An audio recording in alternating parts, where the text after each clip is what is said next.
If you suffer from serious shoulder, knee, or hip pain, then surgery might offer a solution.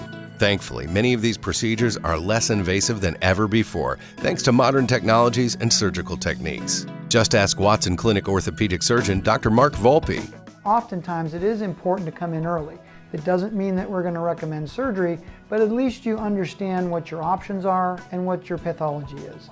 And you make the decision as a patient as to where you want to go with treatment. It's very common. I have patients who tell me, I wish I would have done this 5 years ago because I've suffered in pain and an inability to function for years. And when they realize that they could have improved their quality of life, they almost regret that they hadn't had this done 5, 6, 10 years ago.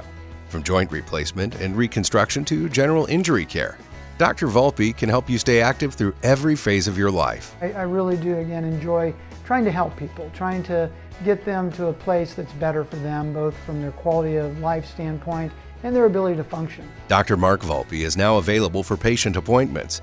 Call today to schedule a consultation.